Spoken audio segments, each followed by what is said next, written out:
Hi, Mama. I have a quick question for you today. When was the last time that you truly played? I don't mean doing a hobby you enjoy doing, not checking off a self care box. I mean laughing, moved, created, made a mess just for the fun of it. Most moms I work with, including myself, can't remember. Well, I do remember. And I get it. Life is full, kids, home, work, all the things. The problem is, and on a side note, I am having a pram standing here with sleeping kids, so I might just move it once in a while. The problem is, but here's what I noticed, and maybe you felt it too. We spend our days giving joy, trying to invite our kids into a space of play and joy, but we're actually not living it. We watch our kids play, but we sit on the sidelines. And I was recently a child in one of the conversations. A child says, like, the topic was about being grown up, and the answer was, it's when you're serious and when you're working. And I was like, oh no, it's exactly what it shouldn't be, or what I don't want my kids to be, and what I don't want my life to be. So somewhere along the line, when life happens, play became kind of childish, something optional, kind of unproductive. Playing doesn't tick anything off your to-do list, and without even realizing it, we lose kind of a piece of ourselves. This childish, playful part that sparks, that lightness, that presence that just gets buried in a way under laundry and to-do list. And I kind of was there. I have been talking in the last couple of some of the other clips about my manifestation journey. And a big part when you talk about manifestations always live a life from joy. So about a year ago, I made a choice. I wanted to bring more joy into my life again and really come. And I feel like I'm on this journey to really invite more joy and pleasure into my life. Not just surviving, not just ticking off the to-do list boxes, but to really reclaim parts of myself, like these much more wilder and freer parts. And part of that was definitely play. And for me, I had to schedule it. Yes, like an appointment in my calendar, because otherwise it would exactly end up, as I said, buried and drowning under pile of laundry and lots of other to-do things. So I started playing. The first thing I noticed, I wanted to say yes to when my kids asked to join their play, but many of these games I didn't enjoy. So when I have my scheduled play appointment, I choose the game and I invite my kids in. So I'll do things I enjoy doing. And that was kind of weird and fun at first, because like, I'm the grown up, I should join my child, and now I'm turning around, my child can join me.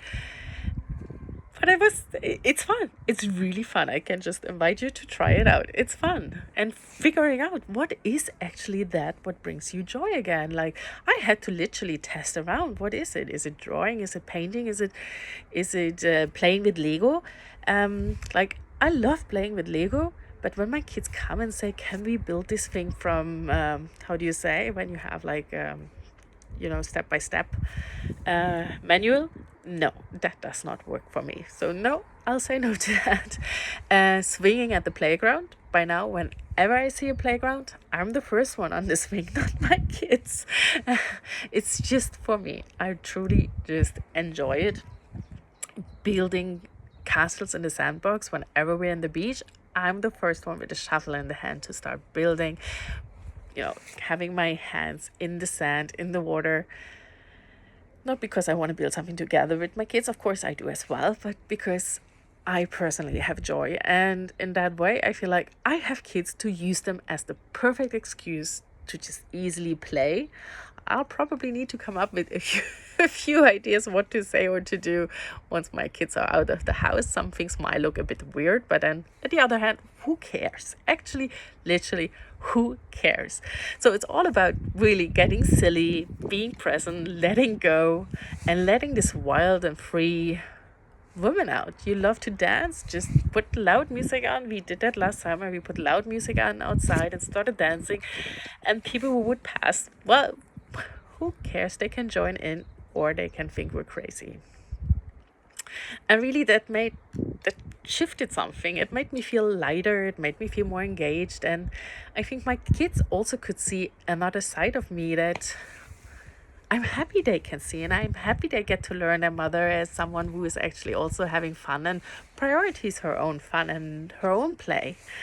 And the cool thing is that when you truly play and you really enter that world, you're in the present moment. And well, just I'm using Eckhart Tolle now. He's one of my biggest mentors. That's all there is. There's always just the present moment. And when you truly play, you're absolutely here. You forget the time. The time doesn't matter anymore. There is no multitasking. You can't play and do something else when you're really in the game. There is no fixing other things. It's just being. And it just feels light. It feels energizing. And it just feels good. It's just kind of, I want more of this. And that feels really, really powerful. We just got a trampoline. We actually got it from our neighbors who kids have outgrown it. So we were really lucky. And when my husband comes home from work, I'm like, here are the kids. I'm going jumping on the trampoline. Because particularly with the young ones, they don't let me jump on my own when I'm around with them. So that's another thing I really enjoy these days, is just jumping on my own on the trampoline. And being present, being there. And it's not a break from the serious stuff. It's actually how we come back to life. This is life. The serious stuff is the side stuff. It's this distraction. It takes us away from the true stuff, which is play, actually. There's so many studies on the importance of play, and for both grown-ups and children. And I don't know how about your life, but when did things become so serious? And like I said, studies show that play boosts both creativity, it relieves stress, it puts us back into center, it calms down our nervous system, and it builds connection. It makes us better mothers, not worse. And the really cool thing is, with play, we can do it with our kids. How many mothers always talk about, I need to take self-care, I need hours away from my kids to kind of recharge. Well, maybe have a twist on it. If you can't get away, just play with your kids and use that as an opportunity to actually recharge. So here's my invitation to you, Mama, this week is schedule play. Schedule one little activity you're going to do. And if that it means singing in the shower as loud as you can, schedule it, do it, have fun.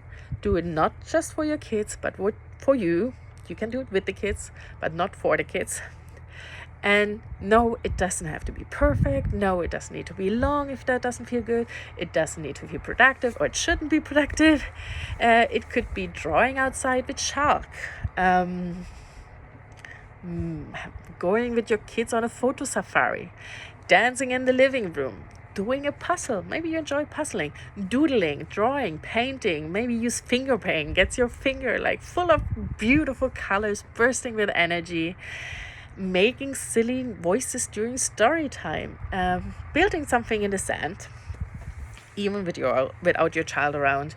Choose whatever feels light and it shall feel fun, and do it for yourself. Play. And if this message speaks to you, hit like, subscribe, or just comment below. I'm ready to play again. I'm Kathleen, your mom friend, here to remind you, you're allowed to enjoy motherhood, not just survive it. And more tips and mindset shifts and gentle lifestyle ideas are coming your way. So let's create a life of overflow with joy, purpose, and a lot of play. From one wildly rooted mama to another, let's keep growing and glowing together.